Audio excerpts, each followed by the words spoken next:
Muy buenas noches, ¿cómo está Danielito? ¿Qué tal? Buenas noches, ¿cómo están? Gusto estar por acá, todo en orden. Muy bien, me alegro. ¿Don Freddy? Pero muy bien, buenas noches, todo bien, todo en orden. Bueno, hoy también falta un espacio. Siempre hay un sí. espacio vacío. Falta Pablo. Falta Pablito, que por cuestiones de trabajo no pudo venir, tenía una reunión que no podía postergar, así que le mandamos el saludo, que dijo, bueno, yo no voy, pero mándenme saludo, así que vamos a saludarlo. Saludos, Pablito. Y que no nos falte Pablo, eso sí que no, veamos si los controles como técnicos. Bueno, le saludamos a Pablo. Saludamos a la audiencia. Exacto. Firme siempre. Ahí está. Tenemos que saludar a todos los que nos están viendo y escuchando por la radio. Impacto FM 100.3, la radio de la información y el deporte. Ahí está la radio de Gatti. Y también salimos por dónde, Freddy. También por Facebook, por YouTube, ¿no? También. Está ahí por Instagram. Ahí está. Muy bien. Diálogo de fe, ¿no? ¿Conocen al Aldeco? ¿Cómo? ¿Aldeco lo conocen? Aldeco no sé. No, Aldeco, bueno, está. Trabaja por ahí en la Unión. Le mandamos un saludito Un saludo a la madre de él, Bien. una brasileña, una alemana, Amelia, que hoy se unió también al Facebook, pidió amistad, entonces saludamos a Amelia. Saludo a Brasil entonces. Pablito la conoce bien, ¿verdad? Ahí no la conoce bien. No, claro, vos ya sos otra etapa, ¿no? Otra generación, Pablo es joven. Pero con el Deco vos más o menos te criaste. Más o menos, ¿no? Pablo es joven. Es un pibe, ¿no? Es un pibe, Pablo, sí. Tenía canas ya, pero estaba un pibe. Para nosotros un pibe. Sí. Freddy hace una oración para Sí, cómo no. Dios nuestro, te agradecemos por la vida, por la salud, por este día, por estar acá en este estudio. Te pedimos tu dirección al abrir tu palabra para que tu Espíritu Santo sea el que guíe y esté con cada una de las personas que están escuchando también. En el nombre de Jesús, amén. Amén. Muy bien, hoy vamos a hacer un sanguchito ahí, vamos a comer el pan y vamos a dejar el relleno. Salteate un versículo. Porque justamente importante como para tratar de forma independiente. Exacto, como habla de Pedro, allí la negación de Pedro, y en el medio está el interrogatorio cuando los sacerdotes interrogan a Jesús. Entonces dejamos eso para el próximo programa, el interrogatorio, y vamos a analizar las otras partes. Pregunto, acá en los versículos 12 al 14 que vamos a leer, o sea, vamos a estudiar hoy Juan 18, del versículo 12 al 18, después saltamos hasta el 25 y vamos hasta el 27. ¿Está? Así que San Juan 18, 12 al 18 y del 25 al 27. En estos versículos 12 al 14, ¿qué les parece que se puede encontrar de raro allí en estos versículos? Yo, si quieren, se los leo y ustedes empiezan a comentar y yo capaz que comento algo también. Dice: así el destacamento de soldados con su comandante y los guardias de los judíos prendieron a Jesús, lo amarraron y lo llevaron primeramente a Anás, que era el suegro de Caifás, el sumo sacerdote en aquel año. Caifás era quien había dicho a los judíos que sería bueno que un hombre muriese por el pueblo. ¿Se acuerdan cuando en la resurrección de Lázaro, que se armó allí como un disturbio porque porque algunos querían seguir a Jesús, otros no, otros estaban en contra, y entonces se levanta Caifás, ¿verdad? ¿Quieren que lo busque ahí en Juan 14? Bueno. Si quieren recordar eso que dijo. Y allí él hace una profecía. Exacto, Juan 11, perdón, versículo 11, capítulo 11, perdón, los versículos 48. ¿Están atrás? Ahí, sí.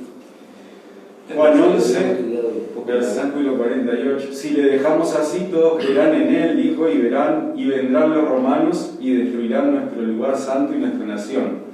Entonces Caifás, uno de ellos, sumo sacerdote de aquel año, dijo: vosotros no sabéis nada, ni pensáis que nos conviene que un hombre muera por el pueblo y no que toda la nación perezca. Y ahí lo que dijiste vos, esto no dijo por sí mismo, sino como era sumo sacerdote, profetizó que Jesús había de morir por la nación. Ahí sembró la idea, ¿no? Caifás. Qué interesante eso, ¿no? Que Dios utiliza hasta las personas que no están haciendo la voluntad de Él, ¿verdad? Porque a pesar de que era sumo sacerdote, él no estaba... Exacto, y su acción en ese momento era más bien un acto de rebelión contra claro. Cristo, pero igualmente Dios lo estaba usando igualmente para que dijera lo que tenía que decir. Exactamente, el Espíritu Santo lo usó de igual manera porque... En el Antiguo Testamento hay una situación similar, por ejemplo, cuando Balaam era contratado para maldecir al pueblo, y cuando iba a maldecir terminaba bendiciendo, ¿no? Claro, él dijo, bueno, yo voy, pero voy a decir lo que me manda Jehová, ¿no? Acá como que parece que estaba representando Caifás lo que iba a pasar en la Edad Media, ¿no? En la edad de persecución religiosa, de cómo tenían este pensamiento de que cuando algo no marchaba como la religión decía, había que... Ejecutaban que armaban los disturbios, según ellos. Ahí está. ¿Qué encuentran en estos versículos acá? Dice que el destacamento de soldados con su comandante y los guardias de los judíos arrestaron a Jesús, acá se lo prendieron, y lo ataron y lo llevaron entonces a los sacerdotes. ¿Era necesario atar a Jesús? ¿Era tan peligroso? Yo creo que justamente pensaban en ese hecho, ¿no? Decir, bueno, ataron, los demás discípulos habían disparado, quedó Jesús solo ahí, y todo un destacamento de guardias necesitaban justamente atarlo. Creo que en el fondo, y un poco lo que habían estado ustedes quizás conversando la semana pasada, en el programa anterior, cuando se introduce justamente esta situación, muestra la autoridad que de Jesús emanaba, ¿no? O sea, él solo con su presencia imponía una autoridad que estaba más allá de lo que ellos realmente podían entender, quizás, ¿no? Claro, y como comentamos el otro día también, nos damos cuenta, nos recordamos por lo que ya hemos estudiado, que Jesús en varias ocasiones se escabulló de ellos. Y nadie atinaba a hacer nada, porque es lo que vos decís, eso del Espíritu Santo, ¿verdad? Que lo protegía. Entonces no dejaba que nadie lo tocara, ¿no? Exacto. Y acá lo extraño es que él, como dice más adelante, yo siempre estaba en el templo, no me escondía, sabían todos mis movimientos.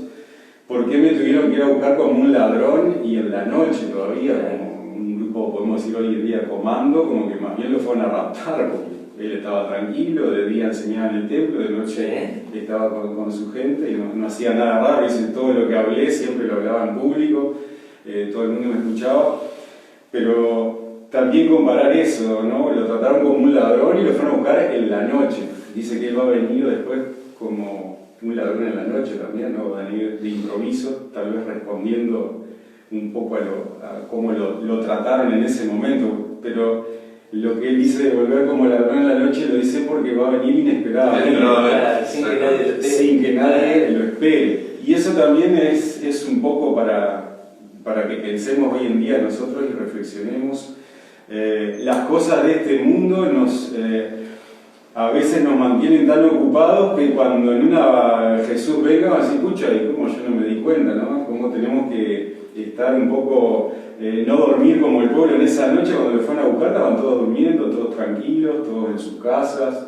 A Jesús creo que nadie se dio cuenta de solo que lo buscaron, ¿no? Porque la demás gente del pueblo estaban todos en lo suyo, como vamos a ver en los versículos. Y bueno, como un ladrón, decía ahí, lo ataron, era necesario. Jesús había andado con ellos siempre al aire libre, sin esconder nada, y eso demuestra cómo Jesús, sumiso, se dejó atar, ¿no? Porque claro, él se dejó, claro, llevar a pesar por esta... Lo que vos habías dicho el otro día, pues llegó su hora. Llegó su hora y él no puso ninguna, vamos a decir, no quiso, podría haber escapado 10 veces si quería, pero él no puso resistencia. Incluso cuando Pedro lo quiso defender, estuvieron pasada, lo que pasó con Juan. No, guarda tu espada, que... Exactamente. Claro, lo que tú decías que él se podría haber escapado 10 veces si quería, porque cuando ellos vienen y le preguntan que buscaban a Jesús Nazareno, y cuando él dijo yo soy, dice que se vino una luz y se cayeron. Claro. Entonces Jesús no precisaba que nadie lo defendiera, porque él también con la protección de Dios, allí podía zafarse de cualquier situación si él quisiera. Claro. ¿Cuántas veces cuando aún no había llegado la hora de él se escapó? Pero ahora sí. Incluso una vez anterior habían mandado a prenderlo, recordamos en los programas, mandaron a prenderlo a Jesús y sus soldados quedaron escuchando las palabras de Jesús y volvieron con las manos vacías y dijeron, ¿pero cómo? ¿Y no lo trajeron? ¿Acaso ustedes ahora creen en él también? Claro. Creo que hay algo importante también, perdón que lo corte, es que la gente tiene mucha influencia, ¿no? Las masas, porque dicen otros versículos que no lo apresaban porque le tenían miedo al pueblo, ¿no? De que se volvieran contra ellos.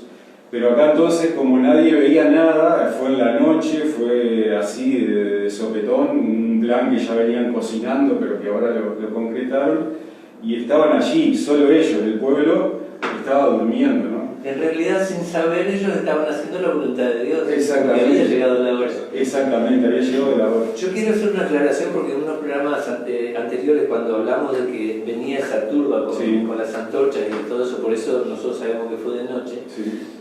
Aparte habla de la tercera vigilia, creo, no sé, de la cuarta vigilia, que era de las 3 entre las 3 y las 6 de la mañana, que era de noche. Yo me acuerdo que yo mismo dije que habían venido los sacerdotes también y los fariseos a buscarlo, y no, ellos no vinieron, ellos mandaron ese destacamento de soldados y la guardia del templo, eso sí, la guardia de los religiosos, eso sí vinieron y lo tomaron.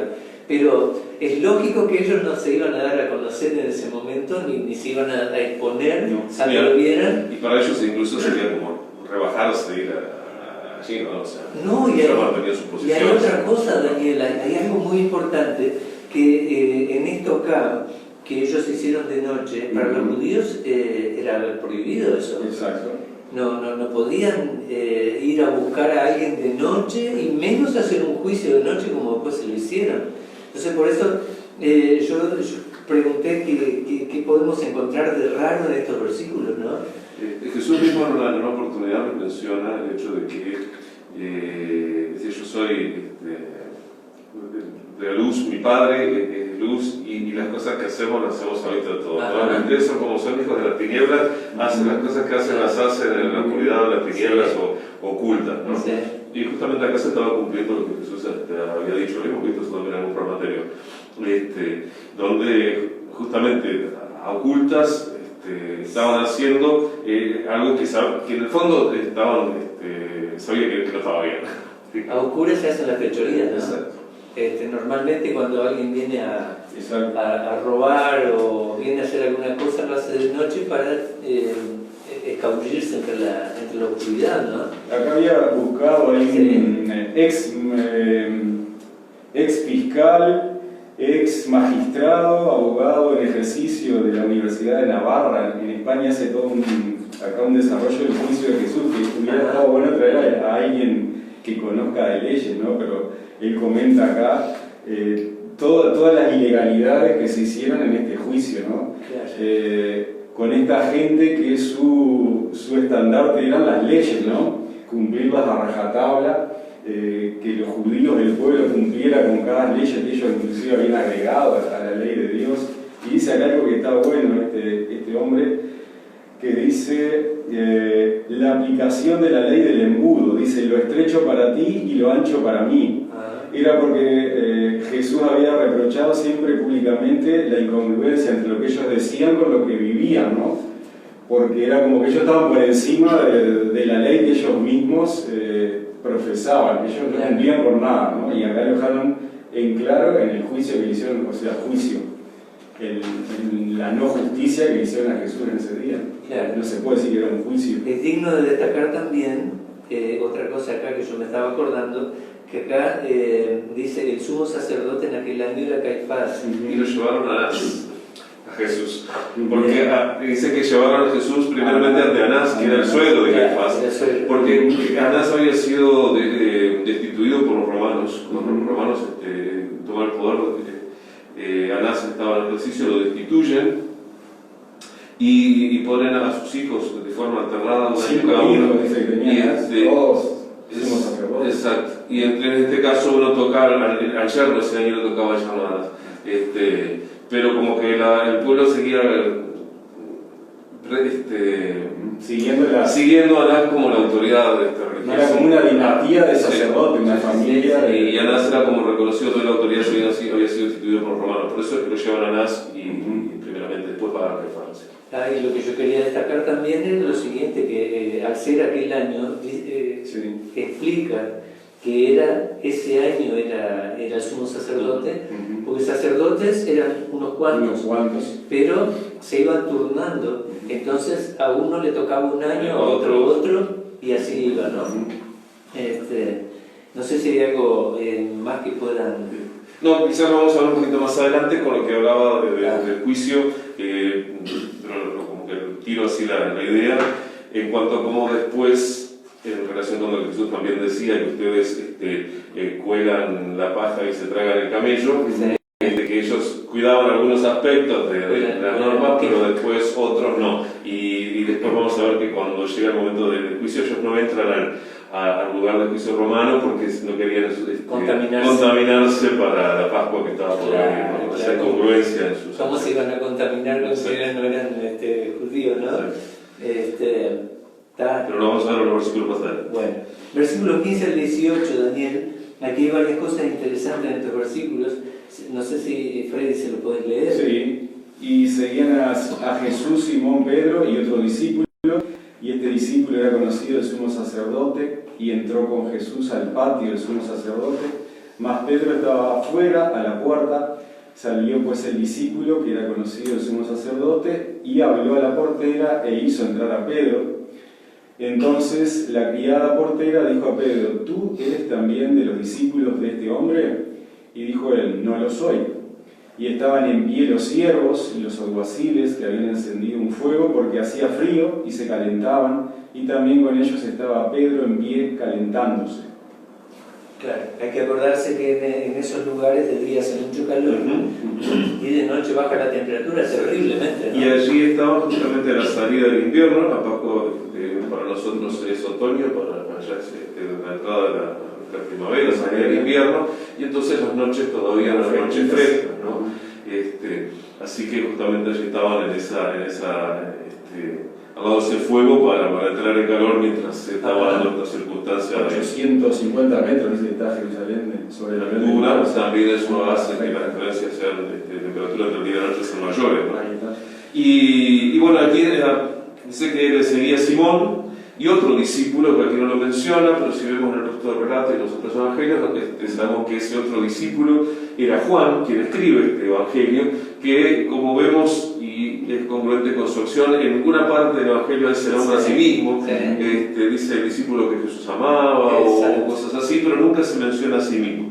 Y acá tampoco, dice, bueno, otro discípulo en realidad era el mismo que estaba acompañando a Jesús, y fue quien se mantuvo, el único discípulo que se mantuvo junto a Jesús todo el tiempo, además de las discípulas mujeres, digamos, las mujeres incluso al pie de la cruz. Y estuvo hasta la cruz, exactamente. Y Pedro iba un poco de lejos también, y bueno, parece que tenía cierto conocimiento, cierta amistad del sumo sacerdote Juan, lo que le permitió entrar, era conocido de la casa, digamos. Y también le dio la posibilidad de hacer que Pedro entrara. Lo interesante acá es cuando Pedro justamente entra, la mujer que está allí en la puerta, la portera, la criada, lo reconoce y dice, pero bueno, yo te he visto con Jesús. Vos sos su discípulo. Claro.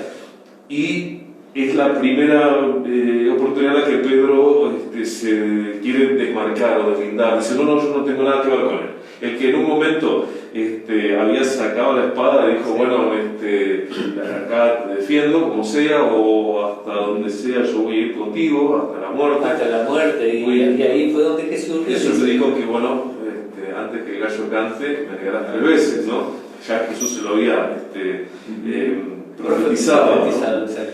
Pero acá se empiezan los hechos. Justamente aquel que era muy impulsivo para decir que iba a estar con Jesús todo el tiempo, cuando llegan las papas, cuando las papas queman, decimos, impulsivo para retirarse. También fue impulsivo para retirarse, ¿no? Lo que hacía lo hacía con vehemencia. Muestra una actitud muy natural, muy humana, ¿no? O sea, tenemos miedo. O sea, el miedo es parte de nosotros y lo que tratamos siempre de hacer es salvaguardar nuestra vida. No queremos pasar mal. Y no queremos pasar mal. Frente a circunstancias que nos causan miedo, muchas veces buscamos la forma de escapar. Aún yendo en contra de nuestros principios o de nuestros convencimientos o nuestras convicciones mayores. Pedro estaba convencido de que Jesús era el Hijo de Dios, de que quería estar con él, y cuando él dijo que iba a estar hasta la muerte, lo dijo seguro. Sí, porque ya le había declarado Pedro que era el Cristo. Exacto, lo dijo convencido. Sí. Pero acá las circunstancias lo vencieron, digamos. Eso nos muestra algo interesante. Después vamos a ver el desarrollo de esta negación de Pedro, ¿no? Pero que el hecho de por allí ser vencidos o de caer o de la debilidad humana que nos hace alejarnos de Dios a veces o negarnos a Dios, no nos invalida o no nos incapacita para estar al lado de Dios. Y Dios siempre tiene la puerta abierta para recibirnos, aunque en un momento hagamos como Pedro y lo leamos. Yo veo un punto lindo acá de Pedro, porque siempre le echamos tierra a Pedro, y más en esta ocasión, negó a Jesús. Pero aparte del discípulo, de ese otro, el discípulo amado, Juan, fue el único que siguió. Nosotros lo negaron, sino que ni siquiera se pusieron en circunstancias. Le rajaron, como bien dice, ¿no? Le golpeaban los talones en la espalda. Salieron corriendo. Entonces, creo que Pedro, que se equivocaba muy a menudo, él era un tipo que realmente estaba convencido de las cosas, sabía que Jesús era el Cristo, sabía que había que seguirlo y lo siguió. La debilidad humana lo hizo caer. Fue la preocupación por el maestro que lo llevó hasta ahí, ¿no? Claro. Fíjense que lo están llevando allí y podría ser que cayeran. Bueno, pero vos, mirá que estos otros también estaban con vos, van también para adentro, ¿no? Porque si no los liquidamos, ellos van a seguir predicando otras cosas. Entonces, yo miro a Pedro porque a pesar de que le erraba, él estaba convencido. Y vemos muchas cosas o una cosa en especial que capaz que nos sirva a nosotros. Dios no nos quiere cambiar el carácter. Dios quiere que le sirvamos tal cual somos. Porque Pedro nunca cambió el carácter de él, impulsivo y eso de ir adelante. Porque después vemos en el libro de los Hechos de los Apóstoles cómo Pedro, cuando salía a predicar, realmente salía con todas las ganas. Y que Dios lo cambió, lo hizo mansito, lo hizo no impulsivo, no. Dios lo que hizo es utilizarlo. Y entonces cambió eso que él tenía, capaz que uno lo mira y dice, qué horrible Pedro, yo no quisiera ser como Pedro, le pasaba errando, pero cuando le acertaba en serio, ¿no? Eso me parece muy interesante, o sea, Dios respeta justamente la personalidad de cada uno, el carácter de cada uno, ¿no? Después de todo fue él que lo hizo. Exactamente, ¿no? Los rasgos de personalidad de cada uno. Después están justamente aquellos valores, aquellas normas, aquellos principios que son los que guían y de alguna manera dan forma a ese carácter. Y eso sí es lo que Dios quiere cambiar en nosotros. O sea, Dios quiere poner su amor en nosotros, sus valores y sus normas de amor en nuestra vida, y que nosotros las aceptemos. Es una aceptación que es voluntaria, Dios no tiene que ponerlo, pero no es que Dios te lo pone a la fuerza, sino que voluntariamente uno acepta. Y esos valores de Cristo, esas normas de Dios, son las que dan guía a nuestra vida, con el carácter que tengamos, con la personalidad que tengamos, ¿no? Seamos más impulsivos, más tranquilos, flemáticos, melancólicos, lo que sea. Dios utiliza y acepta a cada uno, porque justamente Dios creó esa diversidad. Claro. Así como somos todos diferentes en nuestros rostros, también somos diferentes en nuestra personalidad. El asunto sería ponerse en las manos de Jesús. En las manos de Jesús, y cada uno tiene sus tiempos también, ¿no? O sea, todos, como estamos hablando, tenemos distintos tiempos, distintas maduraciones, distintas formas de ver.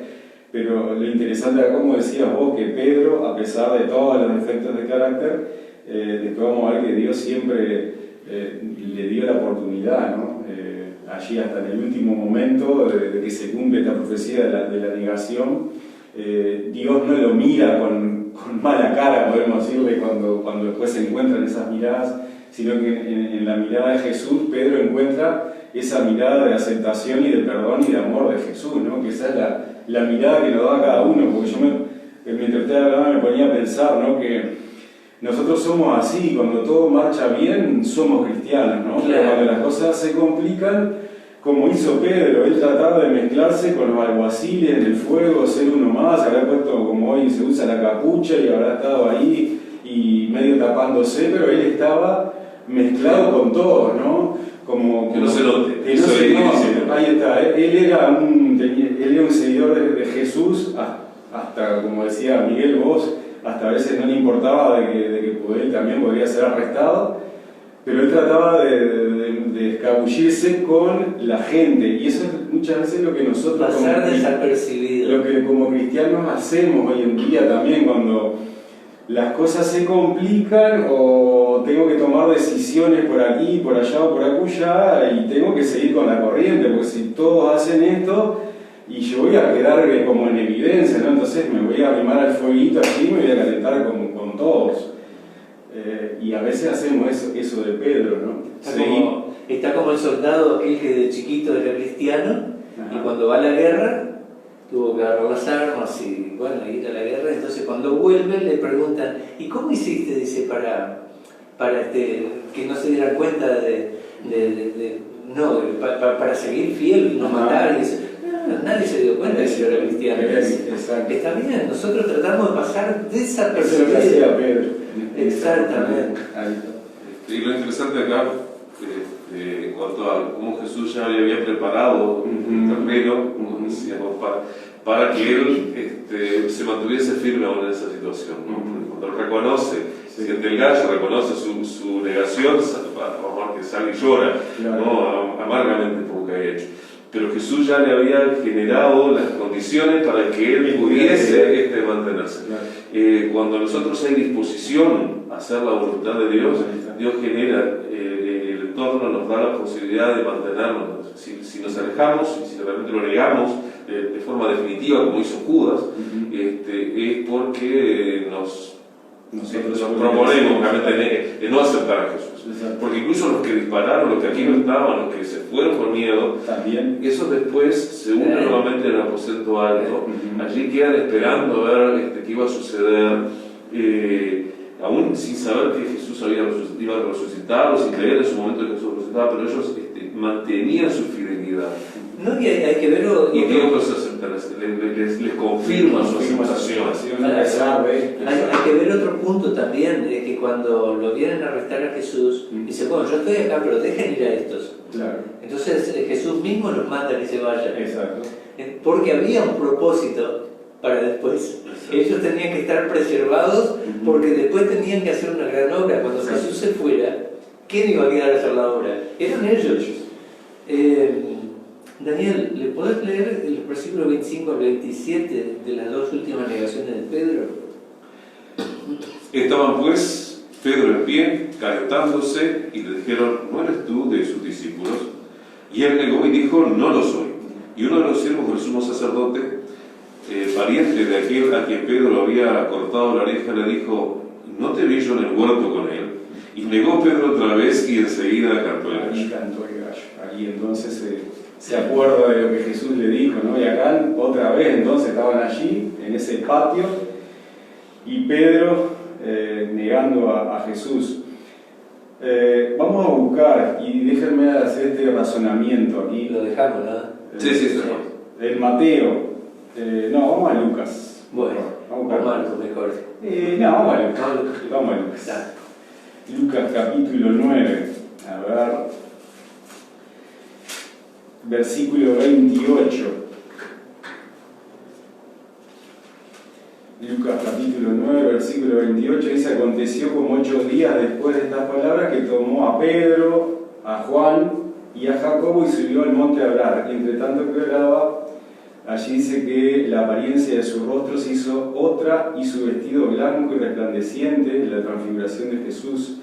Y ahí entonces se dice el 30 que apareció Moisés y Elías, quienes aparecieron, dice el 31, rodeados de gloria y hablaban de su partida que iba Jesús a cumplir en Jerusalén, ¿no?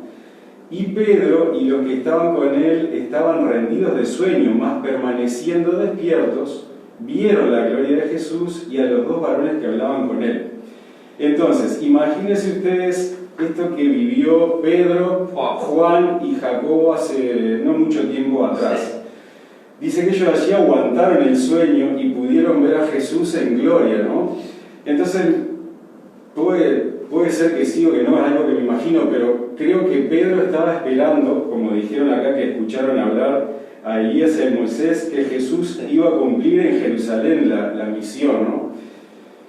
Tal vez se me cruce la idea de que Pedro lo que estaba esperando, muerto de sueño, muerto de frío allí en el juicio de Jesús, era ver otra vez a Jesús glorificado, ¿no? De que Jesús de ahí de Jerusalén, ellos tenían la idea de que el Mesías iba a venir con poder y gloria, iba a exterminar al pueblo romano, ¿no? A sacar a su pueblo de la esclavitud de los romanos.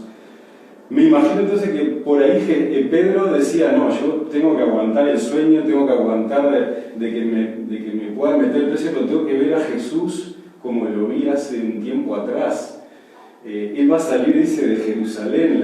Lo que no entendía Pedro, o no queremos entender a veces nosotros, cuando dijo Jesús que antes de que Él volviera las cosas en este mundo se iban a poner feas, y a veces nosotros no queremos eso, entonces nuestra mente hace que eso se bloquee, ¿no? Pedro quería ver a Jesús glorificado, y nosotros hoy en día también queremos ver por ahí milagros, cosas que nos hagan evitar el sufrimiento, pero Jesús dijo que antes de que Él viniera iba a haber angustia en este mundo como nunca lo hubo, ni lo habrá. Entonces, como cristianos, lo que tenemos que hacer es tener la perseverancia de Pedro, seguir a Jesús por donde sea, hasta donde sea, pero no basar nuestra fe en esperar ver la gloria y el poder. No sé si me explico lo que quiero decir. No esperar un milagro para... Portentoso para ahí sí yo creer. O sea, Pedro, pienso por ahí, tal vez le erro, ¿no? Pero él creo que tenía esto, ¿no? De no perder de vista a su maestro, ahí cuando Jesús lo miró después de la tercera negación, y decía, creo que lo que le decía era, no puedo entender lo que estás haciendo, no puedo entender cómo vos, el Hijo de Dios, que te estás dejando hacer esto. Entonces me imagino la desesperación de Pedro, y tal vez la desesperación de como cristianos hoy en día a muchos nos pasa, esperamos, tenemos paciencia, pero Jesús no viene en gloria, en poder. Y muchas veces nosotros podemos desanimarnos y salir llorando como salió Pedro, ¿no? Y podemos hasta a veces negar a Jesús en nuestra vida, en nuestro actuar, porque nos sentimos como, podemos decir, defraudados por Dios. Pero Pedro negó a Jesús, eso es cierto, pero también es cierto que Pedro era sincero, creo, ¿no? Claro. No lo hacía para aparentar, sino que él lo que hacía era lo que sentía, ¿no? en en su actuar. Y todo lo que sentía lo hacía con todas las ganas, Con ¿no? todas las ganas. Ahí está. O sea que ese desánimo, esa negación le debe haber roto el corazón también a Pedro, me imagino. Aquí el libro de Juan, es muy conciso, ¿verdad? Entonces no nos narra todo, pero en los otros evangelios se habla de que Pedro sale de allí, de ese lugar, se tira sobre una roca y llora, ¿no? Y dice que ahí se entrecruzan las miradas de Jesús. De Jesús con él. Ahí está. En la última negación. Mateo 26 al 35, ¿no? Ahí está.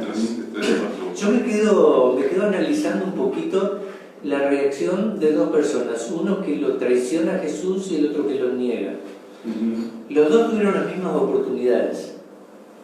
O Pedro va a hacer como hizo Judas, apartarse totalmente de Jesús y irse por su camino y se quitó la vida. Pero Judas tuvo la oportunidad también de hacer lo que hizo Pedro, de arrepentirse y llorar. Y yo estoy seguro que Jesús, en su amplio amor, lo hubiera perdonado. Porque, no sé, ¿te acordás el otro lunes cuando hablamos del pecado imperdonable? Que Pablo lo explicó muy bien. Y dijo que aunque le hicieran algo al Hijo del Hombre, eso puede ser perdonado. Lo único que no es perdonado es sobre el Espíritu Santo. Entonces Judas tenía oportunidad de haberse arrepentido y haber seguido con Jesús. Y Pedro, a su vez, tuvo la oportunidad también de haberse ido lejos de Jesús porque él había fallado, entonces apartarse totalmente. Pero no, fueron reacciones diferentes. Las reacciones creo que no son instantáneas, no es del momento. Ahí está, vienen acumulándose. Exactamente. Jesús habla muchas veces, lo hemos visto ya en varias oportunidades en los programas, donde Jesús habla que perseverar en su palabra, en su presencia, en la obra del Espíritu. Y Pedro había perseverado, se había mantenido junto a Jesús, no solo que estaba junto a Jesús, sino que sus pensamientos, su corazón, sus sentimientos estaban en concordancia con Jesús permanentemente, y él quería cada vez conocer más de su maestro, estaba preocupado por su maestro, quería realmente aprender de Cristo y relacionarse profundamente con Cristo.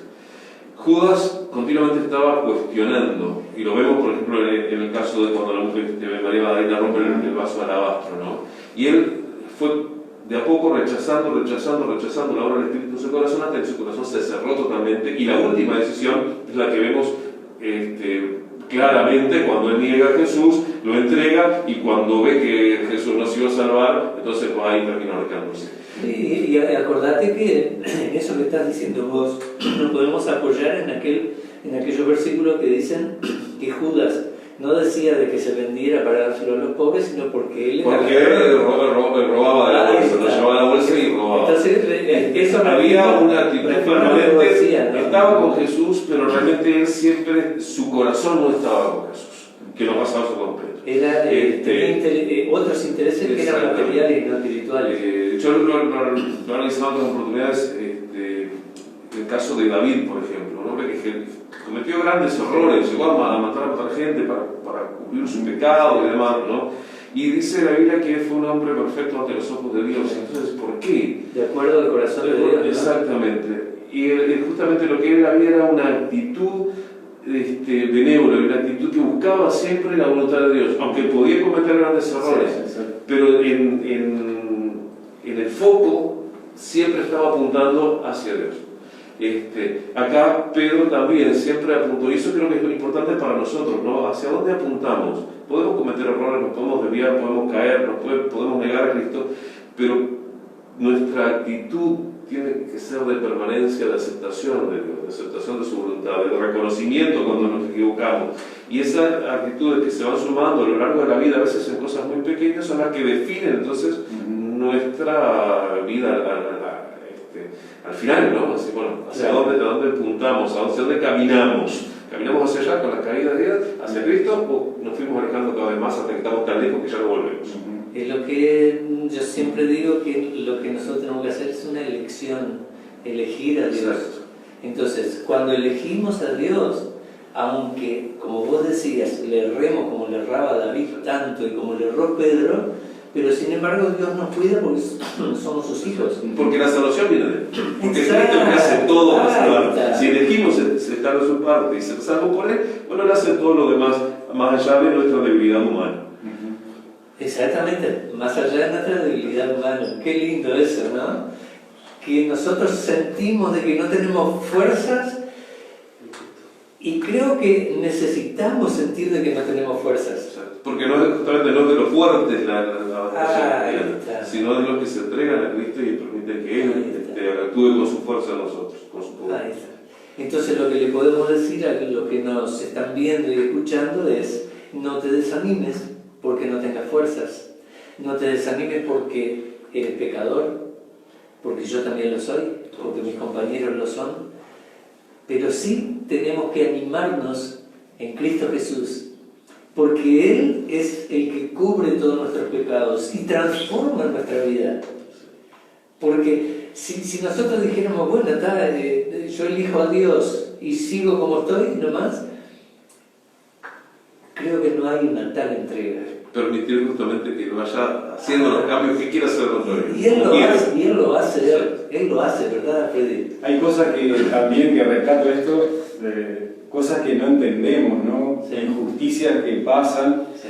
preguntas que no podemos hacer, pero sin embargo vemos que el plan de Dios es un plan, ¿no? No es algo improvisado, sino que, como siempre repite, Él está ya hecho desde antes de que este mundo fuera creado. Y hay una dirección, por más que Ahí está. todo pinte feo, Sí. como está pintando en la actualidad, ¿no? Todo vaya, podemos decir, a mano de lo que la palabra de Dios dice. Dios tiene un plan, así como esto para los discípulos era una tragedia, me imagino, algo Comprensible. horrible que ellos no podían entender. Sin embargo, después, como vamos a ver más adelante, esto se convierte en la victoria más grande para Dios, ¿no? Vencer el pecado. Claro. Entonces, a veces cosas que a nosotros no entendemos y nos parecen que que nos metemos en un embudo que no hay salida, Dios ya lo predijo y eso es lo que vemos que se ha cumplido. Todas las profecías que Dios ha hecho en el pasado y se han cumplido al pie de la letra, su venida, su vida, su muerte, todo esto con detalles a veces, podemos decir, exactos, se van a cumplir en lo poquito que queda para cumplirse. Tal vez nosotros a veces nos queremos hacer como Pedro, ¿no? Mimetizarnos con todo, ¿no? Que pasemos lo más desapercibido posible, pero por más que hagamos eso, por más que erremos, Dios nos da la mirada esa de perdón a cada uno. Ya hemos hecho lo que hayamos hecho, ¿no? Exacto. Y como decíamos hoy, somos nosotros los que decidimos. Él ya hizo todo para que nosotros podamos ser salvos. Quiso salvar a Judas, Él lo quiso salvar a Pedro, Él aceptó. Ojalá que nosotros seamos como Pedro en este caso, ¿no? Que a pesar de que lo neguemos, de que erremos, de que no entendamos nada, pero sin embargo que aceptemos el perdón de Él. Muy bien, Daniel, le invito a hacer una oración. Nuestro Señor y nuestro Padre, gracias a Dios por el gran amor que tú manifiestas hacia cada uno de los seres humanos. Gracias porque en cada momento tú estás extendiendo tu mano de perdón, de salvación, buscando reunificar esa relación que el pecado ha roto entre nosotros, los seres humanos, y entre ti, nuestro Creador. Rogamos, oh Dios, que tú nos permitas tener la sensibilidad para aceptarte, la disposición de corazón que tuvo Pedro, que a pesar de sus actitudes impulsivas, a pesar de su miedo, a pesar de su debilidad humana, supo que en ti encontraba salvación. Te reconoció como el Hijo de Dios, reconoció a Cristo como el Hijo de Dios, como la salvación para su vida, y se aferró a ella, aún en las peores circunstancias, aunque su debilidad humana hiciera parecer lo contrario. Señor, te rogamos que esa pueda ser nuestra actitud, que nos mantengamos de tu parte, que cada decisión que tomamos en nuestra vida sea de acercarnos a ti, de confiar en tu palabra, de confiar en tus promesas y permitir que tú obres en nuestras vidas. Te lo rogamos por cada uno de aquellos que están en este programa, escuchando, a sus familias, a sus amigos, que tú les bendigas también ricamente. Amén. Te invitamos a hacer como hizo Pedro cuando salió después de haber negado a Jesús, y es poner los ojos en los ojos de Jesús. Que Dios nos bendiga y que tengamos una muy buena semana. Los esperamos el lunes en Diálogo de Fe temático. Nos esperamos. Hasta lunes.